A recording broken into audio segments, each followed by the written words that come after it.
Hello friends, welcome to the new episode of my channel. আমি অরিত্র। এখন এই ভিডিওর মধ্যে আমরা কিছু লেটেস্ট আপডেটস নিয়ে কথা বলবো এবং একটা ট্রেলার রিভিউ করবো। সবথেকে প্রথমে ট্রেলারটা নিয়ে যদি কথা বলি, ভুল চুক মাফ বলে যে ছবিটা আসছে, ম্যাডক ফিল্মসের প্রোডাকশনের ছবি। এই ছবিটা টাইম লুপ নিয়ে হতে চলেছে। এটা টিজার বেরিয়ে গেছে, মে মাসে রিলিজ করবে ছবিটা। রাজকুমার রাও এবং ভামিকা গাব্বি রয়েছে। তার কালকে ট্রেলার ড্রপ করেছে। ট্রেলারটা কিন্তু বেশ ভালো হয়েছে। টিজারেরই একটা এক্সটেন্ডেড ভার্সন কাইন্ড অফ হয়েছে।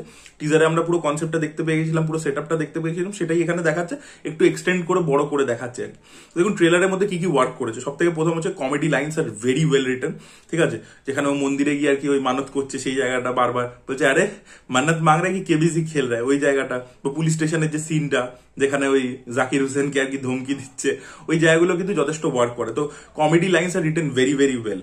ঠিক আছে, ভালো লাগছে আর কি। কমেডি লাইন্স গুলো যথেষ্ট ওয়ার্ক করছে। 5 লাইন খুব ভালো ছিল, এটা প্রথম পজিটিভ। সেকেন্ড হচ্ছে যে গানগুলোকে ব্যবহার করা হয়েছে, গানগুলো কিন্তু খুব ভালো। একটা লাভ আজকালের চোর বাজারি, ওই গানটাকে ব্যবহার করা হয়েছে, ওটা একটা রিকল ভ্যালু আছে। আর দ্বিতীয় হচ্ছে প্যার হামে কিস মোড় পে লে আয়া। এবার ওই গানটা না মানে একটা মানে দেখবেন অরিজিনাল সত্যাতে সত্যাতেও যে গানটা ছিল, মানে রোমান্টিক মোমেন্টেও ছিল, স্যাড মোমেন্টেও আর কি ওটাকে ওইভাবে ব্যবহার করে আর কি ছিল।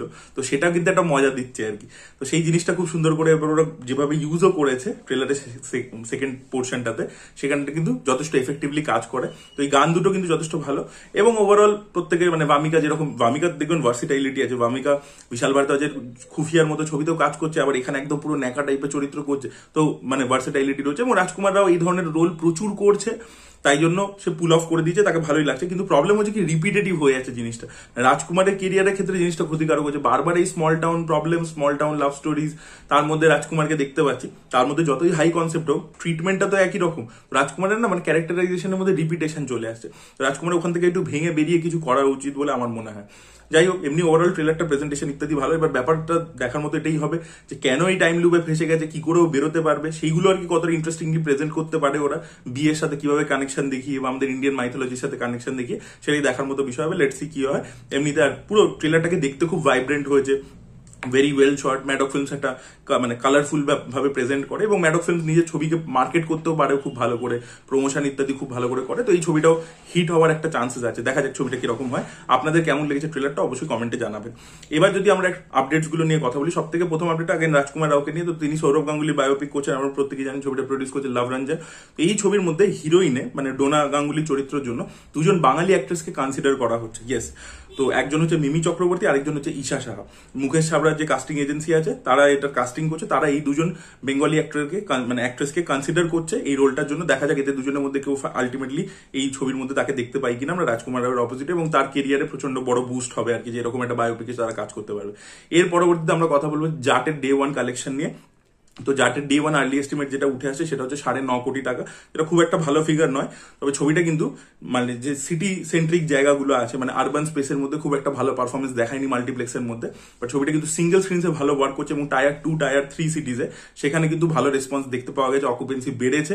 এবার দেখা যাক ওয়ার্ড অফ মাউথে, ছবিটার এমনিতে ওয়ার্ড অফ মাউথ রিভিউজ ইত্যাদি পজিটিভই রয়েছে, তো তাতে গ্রো করে কিনা শনিবার রবিবার সেটাই দেখার মতো বিষয় হবে।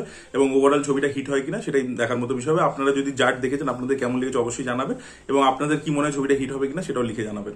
আপডেট হচ্ছে ইম্পুরাম বলে ছবিটাকে কেন্দ্র করে। তো এই ছবিটা নিজের 15 দিনে 258 ক্রোর্স কালেকশন করেছে। হিউজ একটা কালেকশনের ছবি হয়েছে। দেখা যাক এই ছবির পার্ট 3 কবে তারা অ্যানাউন্স করে। পার্ট 3 হবে এটা জানিয়ে দিয়েছে মেকার্স, অফিসিয়ালি কবে অ্যানাউন্স করে এবং সেই ছবিটার নাম কি হয় সেটাই দেখার মতো বিষয় হবে।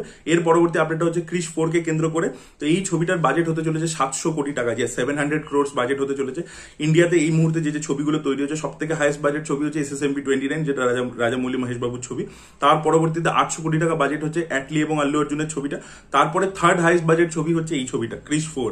এবং আদিত্য চোপড়া চাইছেন যে একদম পুরো হলিউড স্ট্যান্ডার্ডের জিনিসপত্র হোক, সেরকম লেভেলে VFX থাকুক, তাই জন্য প্রচুর খরচা করছে। এবং ফোর্থ হাইস্ট বাজেটের ছবি হচ্ছে কালকি পার্ট 2 আর কি, যেটা 600 কোটি টাকা বাজেটে নির্মাণ হচ্ছে।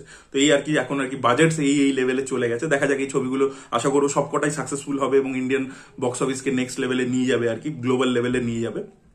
ক্রিশ 4 থেকে আরো একটি আপডেট আছে। এই ছবির মধ্যে আমরা নুরা ফাতেহিকেও দেখতে পেতে চলেছে একটা চরিত্রে, এবং তার অনেক অ্যাকশন দৃশ্য ইত্যাদি থাকবে। পরবর্তী আপডেটটা হচ্ছে শাকিব খানকে কেন্দ্র করে। তো শাকিব খান কিছু বছর আগে অব্দি 40 থেকে 50 লাখ টাকা ফিস নিত পার ফিল্ম হিসেবে, বাট এখন তার বক্স অফিসে যে রান চলছে, গোল্ডেন একটা রান, তুফানের মতো ছবি, তারপরে প্রিয়তমার মতো ছবি, যেগুলো বিশাল বড় বড় হিট হয়েছে, এবং এই ছবিটা বরবাদ যে ছবিটা সেটাও বক্স অফিসে খুব ভালো চলছে। তাই জন্য তিনি নিজের ফিস বাড়িয়ে নিয়েছেন। 1.5 কোটি টাকা ফিস তিনি একটা ছবিতে নিচ্ছেন, এবং এইটা প্রডিউসাররা দিতেও একদম হাসি মুখে রাজি, বিকজ তারা দেখেছে যে শাকিব খানকে নিয়ে ছবি ছবি করলে সেই ছবি শিওর শট বক্স অফিসে হিট হবে। তো এই মুহূর্তে শাকিব খানের কিন্তু খুব ভালো একটা কেরিয়ারের টাইম চলছে। পরবর্তী আপডেটটা হচ্ছে স্পিরিট বলে ছবিটাকে কেন্দ্র করে। তো এই ছবিটার কিন্তু জুন মাস থেকে শুটিং শুরু হয়ে যাবে। মেক্সিকো, ব্যাংকক এবং মুম্বাই এই 3টে প্রাইমারি লোকেশন এই ছবিটা। তো জুন মাস থেকে শুটিং শুরু হবে, দেখা যাক ছবিটা কিরকম হয়। ভিডিওর পরবর্তী আপডেটটা হচ্ছে কার্তিক আরিয়ান এবং করণ জোহরের ছবি, যেটা একটা ছবি অ্যানাউন্স হয়েছিল, একটা ক্রিচার কমেডি ছবি। তো এই ছবিটা অ্যাকচুয়ালি 3টে পার্টে আসবে, একটা ট্রিলজি ছবি হবে এবং করণ জোহর এবং মহাবীর জৈন একসাথে মিলে প্রডিউস করবে। মৃগদীপ সিং লাম্বা তিনি এই ছবিটাকে ডিরেক্ট করবেন। তো এই ছবিটার টাইটেল সম্পর্কে একটা আপডেট উঠে এসেছে, ছবিটার নাম হবে নাগরাজ বলে এবং এখানে কার্তিক আরিয়ান ভার্সেস একটা সাপ, ডেডলি স্নেক, সেই দুজনের আর কি লড়াই থাকবে, সেটাই আমরা দেখতে পাবো। তো দেখা যাক ছবিটা 3টে পার্ট আসে কিনা, মানে পার্ট 1টা কবে তৈরি হয় এবং সেটা কতটা সাকসেসফুল হয় তার উপর পার্ট 2 পার্ট 3 দাঁড়িয়ে রয়েছে, দেখা যাক সেটা কি হয়। পরবর্তী আপডেট হচ্ছে বিজয় সেতুপতি এবং পুরী জগন্নাথের কোলাবোরেশনকে কেন্দ্র করে আপনাদের কদিন আগে আপডেট দিয়েছিলাম যে পুরী জগন্নাথ যিনি তেলুগু ফিল্ম মেকার তিনি বিজয় সেতুপতি নিয়ে একটা ছবি করছেন। এবার একটা নতুন আপডেট উঠে আসে যে এই ছবির মধ্যে আমরা তাবুকে একটা গুরুত্বপূর্ণ ভূমিকায় দেখতে পাবো। এটা অফিসিয়ালি কনফার্ম হয়ে গেছে। পুরী জগন্নাথ এবং চার্মি তারা একসাথে ছবি দিয়েছেন তাবুর সাথে। এই ছবির মধ্যে আমরা তাবুকে দেখতে পাবো, তার একটা ইম্পর্টেন্ট রোল হবে। এবার দেখা যাক অ্যান্টাগনিস্টের রোল হয় নাকি বিজয় সেতুপতির সাথে কোনো ইম্পর্টেন্ট ক্যারেক্টার হয়, সেটাই দেখার মতো বিষয় হবে। ভিডিও পরবর্তী আপডেট হচ্ছে নীরজ পান্ডেকে কেন্দ্র করে। তো নীরজ পান্ডে আরো একটি ছবি প্রডিউস করছেন যেটা নেটফ্লিক্সে ডাইরেক্টলি রিলিজ করবে, স্মাগলিংকে কেন্দ্র করে। ছবিটার নাম হচ্ছে তস্করি। এই ছবির মধ্যে আমরা লিড চরিত্রে দেখতে পাবো যে ইমরান হাশমিকে, তিনি একজন কাস্টমস অফিসারের চরিত্র এই ছবির মধ্যে প্লে করবে। এই ছবিটা শুটিং এই মুহূর্তে চলছে, দেখা যাক নেটফ্লিক্সে কবে ড্রপ করে ছবিটা। পরবর্তী আপডেটটা হচ্ছে নানির হিট 3 কে কেন্দ্র করে। তো 14 তারিখ এই ছবির ট্রেলার আসবে। টিজারটা তো খুব ভালো হয়েছিল, খুব ভালো রেসপন্সও পেয়েছিল, দেখা যাক ট্রেলারটা কিরকম হয় এবং কতটা বাজ জেনারেট করতে পারে। 1 তারিখে রিলিজ করছে ছবিটা 1 মে এবং সূর্যার রেট্রোর সাথে কোথাও গিয়ে ক্ল্যাশ করবে, দেখা যাক এই ছবিটা কিরকম হয়। পরবর্তী আপডেটটা হচ্ছে কেসারি 2 কে কেন্দ্র করে। তো এই ছবির রান টাইম হচ্ছে 2 ঘন্টা 15 মিনিট। ইয়েস, তো দেখা যাক ছবিটা কিরকম হয় এবং ছবিটা বক্স অফিসে কিরকম রেসপন্স জেনারেট করতে পারে এবং এই ছবির মাধ্যমে অক্ষয় কুমারের কামব্যাক হয় কিনা। ভিডিও পরবর্তী আপডেট হচ্ছে মম পার্ট 2 কে কেন্দ্র করে। ইয়েস, শ্রীদেবীর যে মম ছিল সেটা সিকুয়েল তৈরি হচ্ছে, বনি কাপুর প্রডিউস করছেন। এই ছবির মধ্যে আমরা খুশি কাপুরকে দেখতে পাবো। ইয়েস, এটা শুনে আপনারা একটু শক হতে পারেন, বাট এটাই রিয়ালিটি আর কি। ভিডিও পরবর্তী আপডেট হচ্ছে আলিয়া ভাটকে কেন্দ্র করে। তো আলিয়া ভাট একটা ওয়েব সিরিজ প্রডিউস করছেন, যে সিরিজের মাধ্যমে তিনি কিছু নিউ কামার্সদেরকে ডেবিউ করাবেন এবং এটা কলেজ রোম্যান্স, একটা টিন ড্রামা টাইপের গল্প হবে। আপডেটটা হচ্ছে রাম গোপাল বর্মাকে কেন্দ্র করে। তো রাম গোপাল বর্মা একটা হরর কমেডি ছবি বানাচ্ছেন, মনোজ বাজপেয়ীকে সেখানে আমরা দেখতে পাবো লিড চরিত্রে। তো এটার মধ্যে হেভি অন ভিএফএক্স থাকবে। গল্পটার নাম হচ্ছে পুলিশ স্টেশন মে ভূত বলে, যেখানে আমরা দেখতে পাচ্ছি পুলিশ অফিসারদের একটা গ্রুপ একটা অনেকগুলো গ্যাংস্টারের আর কি এনকাউন্টার করেছে এবং তারপরে যখন পুলিশ স্টেশনে ফিরেছে সেই গ্যাংস্টারদের যে ভূতগুলো তারা পুলিশ স্টেশনে অ্যাটাক করেছে এবং পুলিশরা পুরোপুরি স্কেয়ার্ড হয়ে আছে। এবার তারা কি করে বাঁচবে, ওই পুলিশ স্টেশন থেকে বেরোবে, সেটা নিয়ে পুরো গল্পটা। পুরো ডাস্ক টিল ডন বলে যে গল্পটা ছিল না, সিনেমাটা ট্যারেন্টিনো লিখেছিল, রবার্ট রড্রিগেজ ডিরেক্ট করেছিল, একটা নাইট ক্লাব, সেখানে সবাই ভূত জম্বি টাইপের, সেই টাইপের গল্প আর কি এটা মনে হচ্ছে আমার।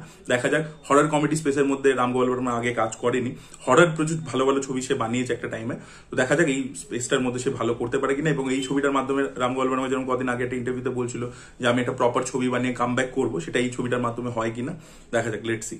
ভিডিওর পরবর্তী আপডেট হচ্ছে এসআরকে কিং বলে ছবিটাকে কেন্দ্র করে। তো এই ছবির মধ্যে শাহরুখ খান আমরা একটা ইয়াঙ্গার ভার্সন দেখতে পাবো। সেটা শাহরুখ খান নিজে প্লে করবে না, ভিএফএক্স দিয়ে নিজেকে ডিএচ করবে না, বরং আরিয়ান খানকে এখানে আমরা অ্যাক্টিং করতে দেখতে পাবো। ইয়েস, শাহরুখের ইয়াঙ্গার ভার্সনটা আরিয়ান খান নিজে প্লে করবে। এই ছবির মধ্যে আরিয়ান সুহানা দুজনেই থাকতে চলেছে অ্যাজ অ্যাক্টার্স।